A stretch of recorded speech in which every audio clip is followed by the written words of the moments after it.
Welcome back to the Moto Outsider, everybody. In this episode, we are talking all things New Jersey Supercross, from Justin Barsha getting his first 450 win of the season to Max Anstie getting his first career win in the 250s for a Supercross race.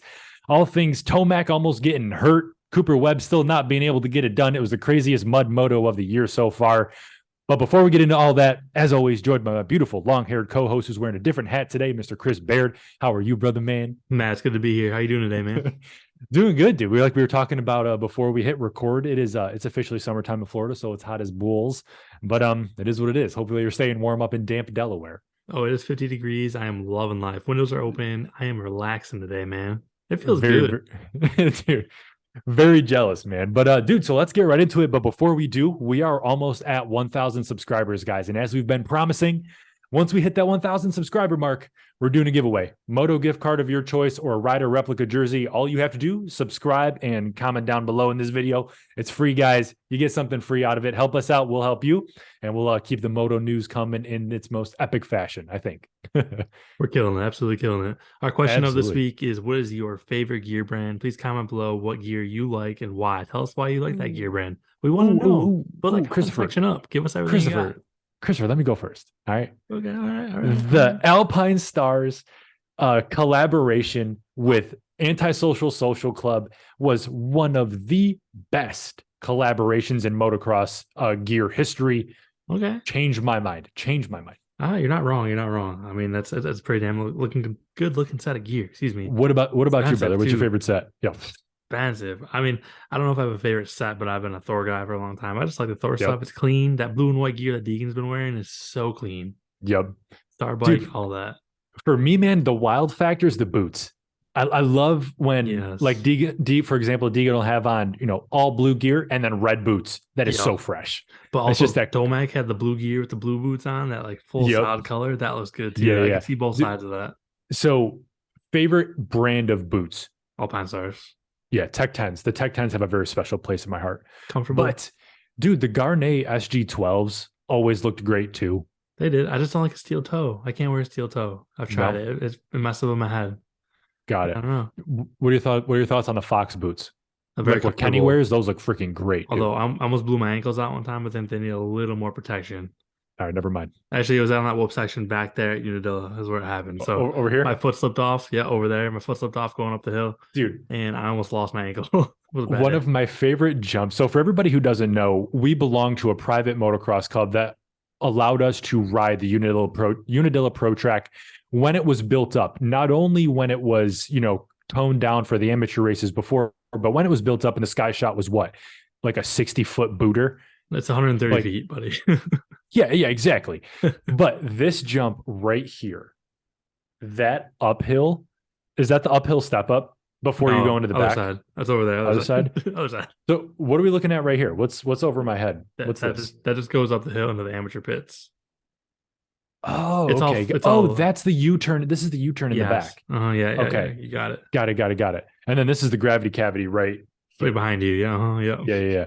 Gotcha. Well, can you tell I haven't been in New York since 2018? It's been a minute. But no, dude, that is one of the best jumps at that track. But the feeling you get when you roll into the gravity cavity too it's sick, especially when you G out. It feels awesome. You can't explain it. It's such a weird feeling. But man. But dude, let's get into some topics, man. We've got the good people waiting of the Moto Outsider community. Do you want to tackle 250s first or 450s? Yeah. How you feeling? Mm-hmm. All right. So let's run with the 250s. The story is, of course, Max Anstie claiming it on air that he's the best in the mud, and he showed it, bro. The dude showed out, and the 250 race was epic. Jet Lawrence proved that he is the faster brother, even in the mud. But I think all eyes are on Anstie for this one, man. He crushed it. What do you think? Yeah, Max was really impressive, and I think going into it, everybody kind of said that. It was like they said in some podcasts this week, like the most predictable two winners being Barsha and Anstie. Barsha being good in the mud, Anstie good in the mud. Anstie won the 2017 Motocross of Nations. He won a moto in the mud at Magdalene Basin. Impressive, he's got it. He's from Europe. He's ridden 100%. That stuff. So yeah, it was pretty predictable, but he got that start and took off. It was really impressive. He almost lost it on the last lap, but I've been in that position, not like him, but I've been leading a race. It's better to be second place than first place, because first place you tense up at the end and you don't want to throw it away. So that pressure. Never been on his level, but I know what he was feeling. So, and dude, privateer team, right? Yeah, that's privateer firepower Honda. I mean, they're not getting full support from Honda, just a little bit. So Right. Max was saying he hopes to get some more support next year, being second in the points right now too. It's pretty impressive. For sure. Dude, just funny with you saying you've been in that position before too. I'll never forget one of the first races that I was ever leading in the man, I think it was open C class at the time. Yeah. And dude, I remember that I pulled the whole shot on the Honda 450 that I had. And I was out in front. It was at Thunder Ridge. Yes, And dude, sir. my heart was beating so fast because I had never pulled the whole shot, let alone led the race. So Good feeling. my heart was beating so fast. And I feel like I couldn't breathe. I don't even know if I breathed the entire race. But do you just get addicted to that feeling, man? Dude, I miss racing so much, man. There's God. nothing like it. It can't be Oh, replaced. The only way to feel that is to go race. So that's why yep. 2023 we're Can you getting back imagine to at it. this 100%, dude? Can you imagine at this level though? I wish Knowing I you got could. them dogs behind you. If you actually know you're fast and you know you can be up front, it'd be probably the best feeling in the world. I want it so bad. Very true. But dude, I mean, talk of the town was it was a East-West shootout, and as I just said, Jet Oh, Lawrence was showdown. You can't fast. say shootout. You might have found somebody. Oh, go ahead. I don't give a shit about that. I'm Sure, it's a kidding. I'm kidding. showdown. No, the world's too soft. But No, it is. showdown. Jet Lawrence proved to be the faster brother. Although I think bike skill wise, it's all Hunter, but Jet was faster on the track. Yep. So what does this tell you? I know you're the big data guy. So what does this tell you about the Lawrence brothers, but also maybe what we can expect when they both pop up to the 450s? Yeah, so I guess Hunter did allude to having a potential injury. He actually crashed during the week, so maybe Hunter wasn't at 100%. So we didn't see the Okay. best Hunter. He wasn't really flashy in practice this week. He was still fast, but I don't know. Mhm. I don't think we've seen enough of Hunter on a 450 yet to really know. I still think Jet's going to come out swinging this summer. He's going to have a full, half a year ahead of Hunter on a full 450 program. So Right. I expect Jet to be better in Supercross. There's always a possibility Hunter doesn't move up, but it really sounds like all signs are pointing to him racing. I think that Jet's just gonna be the better guy all the way through it. As much as I want Hunter to be that guy, For sure. still haven't seen enough proof. There's no pudding to look into. We need more time. Got you. Need more time. Got you. And and if anybody missed our live stream from the post race show that actually turned into a live watch party because of the lightning delay, it was an awesome time. We hung out with like 20 of you guys watching the 450s. It was freaking awesome. But the highlight of the 250 race, for me at least, was RJ Hampshire coming in absolutely sideways, throwing a Oh wall of water, my. trying to go in and get the clean out to what was that? Was that for the win if he made that stick, Second Chris? place. Second Second place. place. Coming in hot for second place, dude. The best thing I've ever seen this year. Oh my God, man. It was awesome. It was incredible. Yeah, I don't know. I think RJ was thinking about baseball because he slid home. He slid home and took Jet out. 100%. I don't know. It was 100%. it made sense to me because obviously, I mean, I'm pretty sure he's still second in points. It was for the points lead technically. If he took Jet out and Jet didn't get up, he didn't Yep. finish the race. But imagine if Jet didn't finish, then he's down to like a 1 point gap or 2 point gap. Like that would have been a big difference for him. Right. So I get it. I've probably watched that video 150 times already. Same. I'm gonna make a poster of it and hang it up in my bedroom because it's the greatest thing I've ever seen in my whole entire motocross Easily. racing career. So Dude, shout he out to RJ. gave it the berries and went for it. And I think the even the crazier thing, dude, was that there was such a time gap between third, fourth, and fifth place behind him. They Yeah. cleaned each other out. I mean, Hampshire's bike got stuck, and that was the end of that. But dude, they cleaned each other out, and they still had that much time to cross the finish line with no sweat at all. That's how Yes. crazy the field was. If anyone hadn't seen that race, it was wild. Yeah, there was a lot of chaos and carnage in the back of the pack. Vial didn't do very well. Vial was a Nope. guy who we thought was going to do really well. Deegan was up to sixth or fifth and crashed and got back up to fifth. So Yep. kind of unfortunate, but there was definitely a lot of parity. So I was looking over my results. You saw Max Volan get fourth. He was in third place for the longest time. Right. Got passed, but he was riding really well. And Enzo Lopes fifth overall. So a lot of interesting stuff. Everybody thought Joe Shimoda was going to do really well. I thought that as well. I thought he could win the race, being from Right. Japan. We've seen those Japan guys ride tons of mud, but I guess Joe has spent so much time in America that he's kind of Americanized and isn't a great mud rider. So Yeah, he said this dry stuff's nice. It doesn't rain that yeah, much over here. it's real nice. And actually, Paul Perebrinos made a really good point. This is more about Max Anstie, but I thought it was interesting to bring up. You look at mud like the great equalizer, and we talk about it this week. Well, Max Anstie only won because it was a mud race. The history books, they're not going to look at that and say, "Oh, it was a mud race." The history books don't say if it's muddy or not. Like, Yeah, when you look there's at race no results, asterisk there. Right. no, and you look in a couple of years, like, oh, Max won the East West shootout. He beat Jet and Hunter. So this is a big win for Max on more than more than one reason, because Right. down the road now people are gonna be like, oh, he won a shootout, he beat the best guys. So props to Now, Max. you looked at the weather for next weekend when Oh, what we're expecting to see, and it looks like we might have a little bit gonna of a rain. repeat. It's gonna rain, boys. It's gonna rain. And now here's Ollie Williams with the Blackie weather forecast. Ollie? It's gonna rain. Thanks, Ollie. It's gonna rain. So it sounds like we might have a repeat, dude. Can you imagine if Anstie goes one like back to back? That'd be nuts. That would be nuts. It'd be impressive. I don't think it would happen. I don't know. It could though. That's the thing. It could. We don't know. Hunter We don't doesn't need know. to be pushing it right now. And Right. if he gets a good start, Max was saying that he didn't think he was the best mud rider. Like he was confident, but he didn't know why people had that like thought of him being the best guy. But after you win one like that, how do you not walk around with That is- your nad yeah. in a wheelbarrow? Buffalo soldier in the heart of America. Like I'm the best guy here. Dude, it has to be an incredible feeling. Because it lends that much more credibility.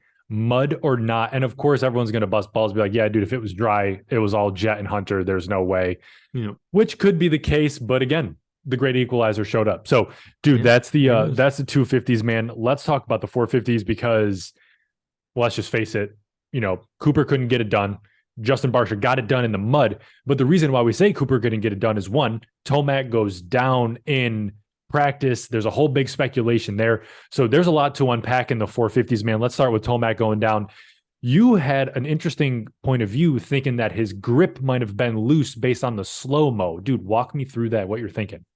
Yeah, so I mean, if you watch the clip, it just looks like, I don't know if it's the camera angle, and I honestly don't think this is really what happened now that I've watched it more times, but Okay. I mean, I don't know, we weren't there and they would never admit to this, right? Like a grip Right. being loose, but you see his hand moving, his throttle hand is like moving, like wiggling, and he's just like rolling a jump. Like, I don't know why you would wiggle your hand like that unless you're just, I don't know, he was only riding at 70 or 80%. So Sure. when I look at it, I'm not saying, sorry, I should have reworded that. Like, I still believe that's possible, but from all the interviews and stuff I've watched and no one brought that up.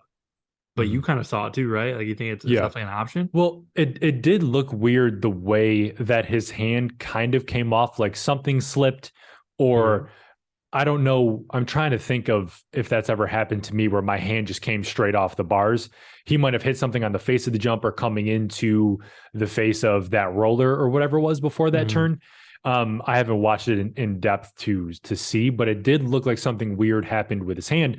But after he went down and he didn't finish practice, right? He didn't get, no, he walked off. Right. So the internet goes wild. Twitter goes crazy because now we're talking about points between Cooper and Tomac. And what were your thoughts? Because of course we know that Cooper historically doesn't do well in the mud, right? Yeah, he's not really a great mud rider, and I don't think anyone had him winning going into that main event. Right. So now if it hadn't been muddy, I wonder how the points would have shaken out. But as it stands right now, Tomac's still in front, so Cooper couldn't get it done, man. What do you think? Yeah, I don't know. Going into that, it was tough. When you end practice, the first session, Tomac DNFs. Second session, he has to go out there and put a time in to make the main event. Because, back in the early 2000s, we had a provisional rule where the top 22 in points or top 20 in points, no matter what, you had one race a year where you could like not qualify from practice, but you got into the main event. It's kind of how that worked. We don't have that rule anymore, nothing like that. But Eli got that fake start in the second practice. They always do like a whole shot for the practice, just kind of like let the guys do a false start, and he whole shotted that. So that right there kind of told me that he wasn't really in a bad position. He was going to be okay. And then he just kind of rode all right. And Cooper's been like, from what the media says, again, we're the media, but we're not inside like they are. Sounds like Cooper's pretty unhappy with his bike, and it sounds like he's definitely leaving KTM next year. So I don't know why he wouldn't try to still win a title, but it doesn't look like he's been pushing out of his comfort zone, where this was an easy opportunity for him to make up points, 150,000%. But he let it go. He let Tomac take off, and now it's an 11-point lead. So I don't know what happens from here, but not looking good. And you and I both know, and everybody watching who's ridden a bike at somewhat of a competitive level, not just someone in the woods, when you're not comfortable on a bike, it messes with you psychologically in ways you can't even explain. Like when it's like when you can't even trust your tires on certain tracks. It's very strange. I wonder if that's the case with Cooper, where he's not trusting something on the bike, something done. to the bike, some parts. I don't know. Obviously, we don't know. Only he does. But it makes me wonder when you're this close in points. I mean, maybe it was the mud. He was like, you know what, dude, live to fight another day, race another day. Let's go next weekend and hope it doesn't rain. Who knows, man? Yeah, you don't really know. I mean, it's just, we were talking about it before we jump on the show. It's like, oh, like poor me. Like, I don't like my bike, but you're riding a factory KTM. Yep. Like, you can't make that work. I'm a big Cooper Webb fan. I just don't know. The past 2 weekends, he's had perfect opportunities to make up at least a couple points. I mean, in Atlanta, he could have taken off and pushed a little farther forward and just stays there. Same thing for Tomac, though. Tomac could have done more in Atlanta. I don't know. It's just Cooper hasn't shown that spark of lightning speed he used to have, where he could just come back through the pack towards the end of the race. We saw it a lot this title year in 2021. Didn't see it as much last year. He's going to end this year, in my opinion, with only 2 wins. He has 2 wins right now. I don't see him winning anymore. Going to Colorado and Utah at the end of the year, the elevation, Tomac's specialty. Let's talk about that, because we want to talk about how the elevation plays a factor. When you look at these elite athletes, regardless of who it is, whether it's Cristiano Ronaldo in soccer, Floyd Mayweather in boxing, these guys train at altitude for a reason. Tomac lives at altitude, man. The guy lives in Colorado, like however many thousands of feet above sea level.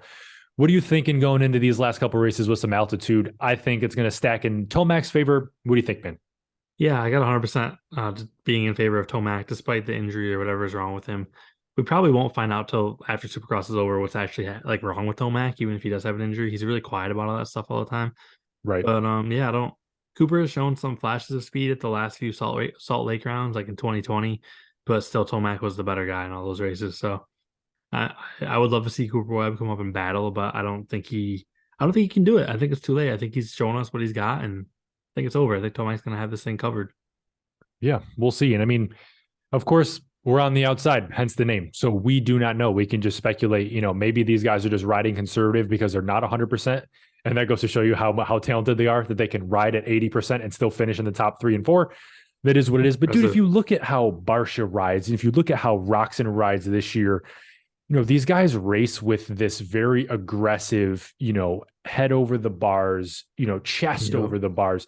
It's very in command of the bike, where Cooper, Tomac, some of these other guys, it's very flow state. You could tell they're just in tune with the bike, and they're just going with it. Whereas some of the other guys, like, they're commanding the bike. So that's just like a little observation that I made, man. I don't know. Yeah, you watch different riding styles, and it's some guys look like they're going really slow, but they're leading the race. Other guys look like they're pushing super hard all over the bike. RJ Hampshire is one of those guys who always looks like he's just wide open everywhere he goes. There's different styles and everything. But you brought up the Ken Roczen. His pass on Cooper Webb in the heat race was actually really impressive too. Disgusting. Like, that whole battle was really good, and I don't know what you think, but I think that the track dry looked like it had a really good potential for good racing, because they had 3 or 4 different options in those rhythm sections. Those long rhythm lanes had tons of options. So kind of disappointed we didn't get to watch more good racing, because that would have been a really good track if it was dry.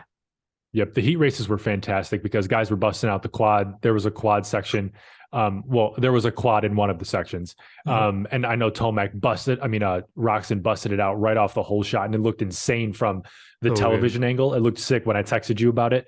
But dude, believe it or not, even though it was pouring and, it was a soupy mess, the track did not look that bad from a television perspective. And how some of these guys were riding it. It almost looked like the way they were riding was kind of pushing the water out, and they could actually develop somewhat of a racing line, but obviously the track was not what we're used to. That's for sure.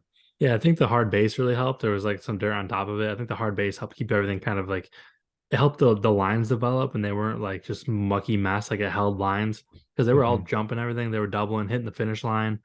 So yeah, I thought it was a really good track. A lot of people don't like the mud races, but in my opinion, we talked about it in our live stream.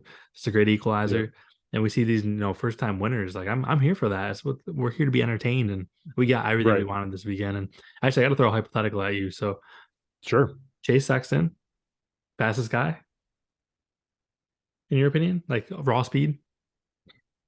He proved it again in the heat race, didn't he? I think so. Yeah. So I mean, just say Chase Sexton wins out the last 3 races. Sure. Tomac doesn't get second on each one. Champion. Yeah.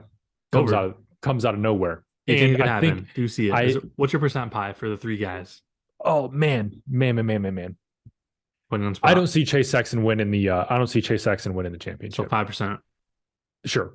I think Tomac has dog in him. Yeah. And Yeah.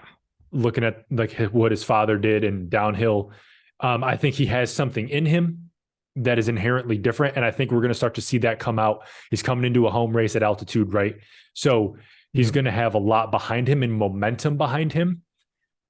If you being completely honest, neither of them look like they want the damn title. If we're talking about Webb and Tomac, neither of them look like they want it. You're right. You're so right. Right. It's so funny. So I would love to see Sexton win from raw emotion standpoint, but the realistic side of me says this is all Tomac this year.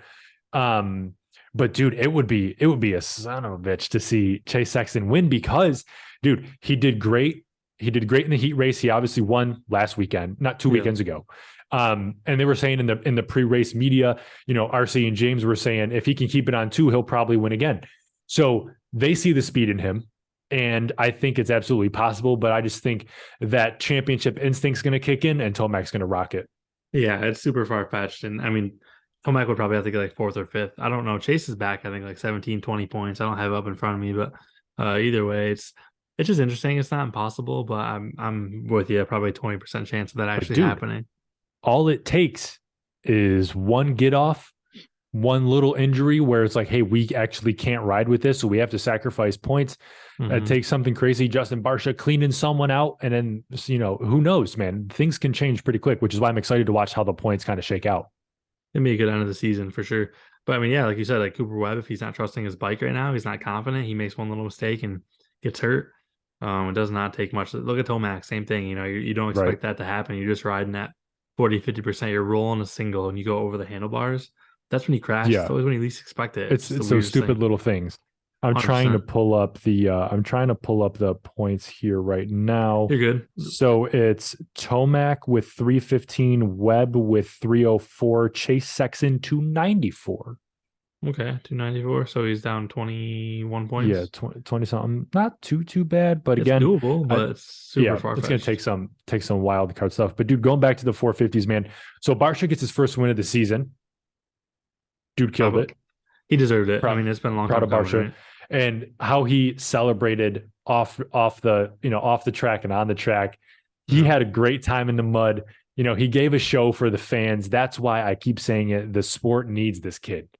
Barsha sells tickets without a doubt, man. And I watch. They need that old man.